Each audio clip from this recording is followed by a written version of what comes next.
पलामू प्रमंडल के विभिन्न क्षेत्रों से आए सैकड़ों युवाओं के साथ पूर्व मंत्री कमलेश कुमार सिंह और भाजपा युवा नेता सूर्य सोनल सिंह ने जेटेट से मगही, भोजपुरी और अंगिका भाषाओं को बाहर किए जाने के फैसले का जोरदार विरोध किया है। इस दौरान कमलेश कुमार सिंह ने कहा कि यह निर्णय पलामू, गढ़वा और चतरा के युवाओं के साथ सीधा अन्याय है। उन्होंने सरकार के इस फैसले पर तत्काल पुनर्विचार करने की मांग की और कहा कि क्षेत्रीय भाषाओं को नजरअंदाज कर युवाओं के भविष्य से खिलवाड़ नहीं किया जा सकता। वहीं भाजपा युवा नेता सूर्य सोनल सिंह ने कहा कि जब झारखंड में क्षेत्रीय आधार पर भाषाओं को विकल्प दिया जाता है, जहां जरूरत है वहां उड़िया, बंगला और कई स्थानों पर उर्दू तक शामिल है, तो फिर पलामू प्रमंडल की प्रमुख भाषाओं को बाहर करना नीतिगत भेदभाव है। उन्होंने स्पष्ट कहा कि वे किसी भी भाषा के विरोध में नहीं है, लेकिन सभी क्षेत्रों के युवाओं को समान अवसर मिलना चाहिए। सूर्य सोनल सिंह ने सरकार के उस बयान पर भी कड़ा प्रहार किया जिसमें कथित रूप से यह कहा गया कि मगही, भोजपुरी और अंगिका बोलने वाले झारखंडी नहीं है। उन्होंने कहा कि यह बयान न केवल दुर्भाग्यपूर्ण है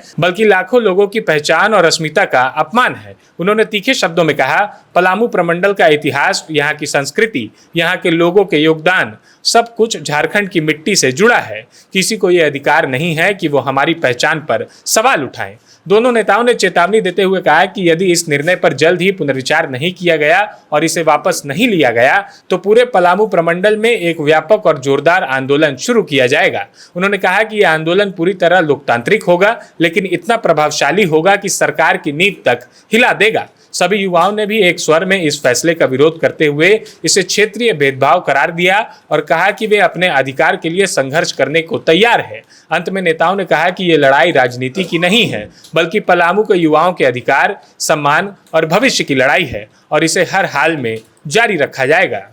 सभी पत्रकार बंधुओं का मैं स्वागत करता हूं। जैसा कि आप देख सकते हैं कि हमारे आदरणीय नेता कमलेश कुमार सिंह जी ने इस मुद्दे को उठाया है और बीजेपी पार्टी ने भी इस मुद्दे को उठाया है, क्योंकि हम लोग झारखंड को जोड़ने की राजनीति करना चाहते हैं, तोड़ने की नहीं।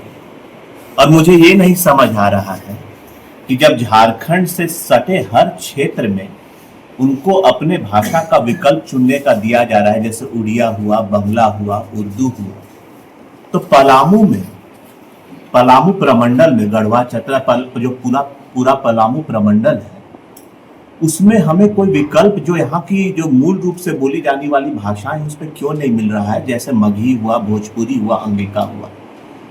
और ये दिखाता है कि सरकार युवाओं को आपस में डिवाइड कर रहा है।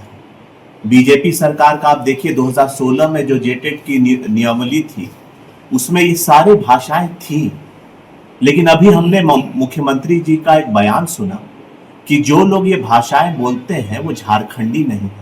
तो मैं क्या मुख्यमंत्री जी से पूछना चाहता हूं कि आप तय करिएगा कि झारखंडी कौन है और कौन नहीं है। आपसे पहले हम लोग यहाँ के अंग थे और रहेंगे, लेकिन आप पलामू आते हैं, आपका सब लोग इतना स्वागत करता है और इस बार तो पलामू से इतना प्यार इनको मिला और वापस यही दे रहे हैं। तो मैं आपको बस यही बताना चाहता हूं कि ये आज एक चेतावनी है और ये बहुत ही प्रमुख आंदोलन का रूप आने वाले कुछ महीनों में ले लेगा और फिर उनको यहाँ पलामू आने में भी मुश्किल हो जाएगी और पूरे झारखंड में ये ऐसा आंदोलन होगा जो सरकार बदल करके ही रहेगा। क्योंकि हमें किसी भाषा से आपत्ति नहीं, आप सब भाषा रखिए, क्योंकि हम हर भाषा का सम्मान करते हैं, लेकिन आप कुछ कुछ भाषाओं को टारगेट क्यों कर रहे हैं? आप पलामू के लोगों को, पलामू प्रमंडल के लोगों को क्यों झारखंड में बांट रहे हैं? आप झारखंड के हर जिला के लोगों को जोड़ने की कोशिश क्यों नहीं कर रहे हैं, तोड़ने की कोशिश क्यों कर रहे हैं?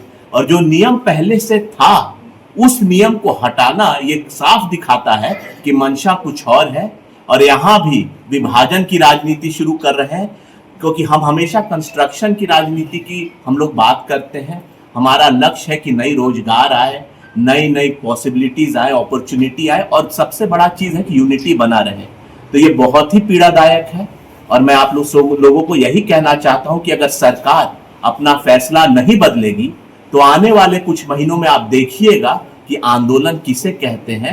और मैं फिर पुनः हाथ जोड़ करके झारखंड सरकार से रिक्वेस्ट करता हूं कि लड़कों को लड़ाइए मत, भाषा पे बांटिए मत, हर भाषा का सम्मान करना है। हम किसी का विरोध नहीं कर रहे हैं, लेकिन पलामू के लोगों को ये कहना कि आप झारखंड के नहीं है, इस तरह से अगर आप ये भाषा बोल रहे हैं तो ये हम लोगों के साथ एक भेदभाव नहीं, पूरे झारखंड का दूरगामी ऐसा इसका नतीजा होगा कि झारखंड बढ़ के रह जाएगा, और हम लोग ये नहीं चाहते। तो मैं पुनः बोल रहा हूं कि मगही, भोजपुरी जैसे बाकी झारखंड से सटे क्षेत्रों में विकल्प दिया गया है भाषा के आधार पे, पलामू प्रमंडल पे भी मिलना चाहिए, क्योंकि यहाँ के युवाओं के सम्मान, अधिकार और उनके भविष्य की बात है और एक झारखंड की बात है। धन्यवाद। आपके ओर से आगे क्या रणनीति है? आंदोलन करेंगे, क्या करेंगे? नहीं, आंदोलन करना होगा। अगर मैं चाहता हूँ आंदोलन हो ही नहीं, क्योंकि आंदोलन से पूरा शहर ठप पड़ जाएगा। ये कोई साधारण आंदोलन नहीं होगा, हजारों लोग आएंगे। और मेरा कहना है कि अगर आंदोलन से पहले अगर सरकार जाग जाए तो आंदोलन हमें कोई मीडिया और पब्लिसिटी के लिए नहीं करना है। हम चाहते नहीं है आंदोलन हो, लेकिन अगर हमें बाध्य किया जाएगा, हमारे पास ऑप्शन नहीं होगा। हमारे पीछे आज देखिए जो इतने युवा हैं, सब लोग आज क्यों आए हैं? क्योंकि इनको पता है कि इनका भविष्य अंधकार में जाने वाला है। और मुझे बस यही पूछना है कि का हिस्सा नहीं है। और मैं यही वापस बोलना चाहता हूं कि अगर सरकार ने ये फैसला वापस नहीं लिया, अगर वो इतनी अहंकारी हो गई है कि उनको पलामू नहीं दिख रहा है, झारखंड के मगही, भोजपुरी और अंगिका बोलने वाले लोगों का सम्मान नहीं दिख रहा है, तो तब तो आंदोलन करना ही पड़ेगा। लेकिन ये कोई साधारण आंदोलन नहीं होगी, और इस आंदोलन की गूंज 2028 के बाद जो 29 में विधानसभा चुनाव आने वाली है उसमें जोरदार तरीके से इन्हें सुनाई भी देगी।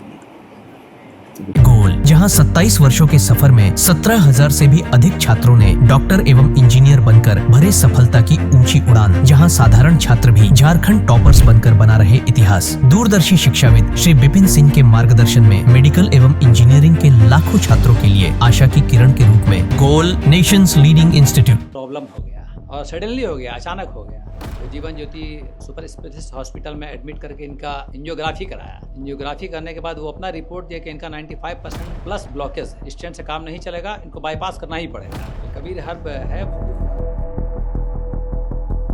जब यहाँ पहुँचे फर्स्ट टाइम में इनको दिखाया तो माशाल्लाह रिपोर्ट बहुत बढ़िया है। 1 सप्ताह अंग्रेजी दवा चलाना है, उसके बाद दवाई बंद कर देना है।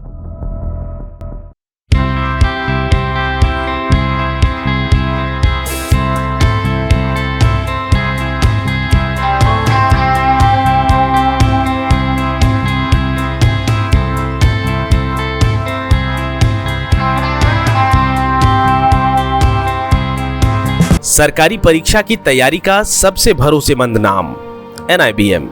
अच्छा कोचिंग ढूंढ रहे थे तो फिर गूगल में ही बताया कि यहाँ का रेटिंग भी बहुत अच्छा था। पुरुलिया से आए हैं यहाँ पर कोचिंग करने के लिए। NIBM के बारे में मेरे एक भैया हैं जो पिछले साल ही बैंकिंग यहीं से प्रिपरेशन किए और इस बार IBPS PO में सिलेक्शन लिए। मेरा अभी फाइनल सिलेक्शन हुआ है RRB PO में, उत्तर बिहार ग्रामीण बैंक में। मेरा फाइनल सिलेक्शन RRB PO में हुआ है। NIBM, thefollowup.in. Like, share and subscribe. www.thefollowup.in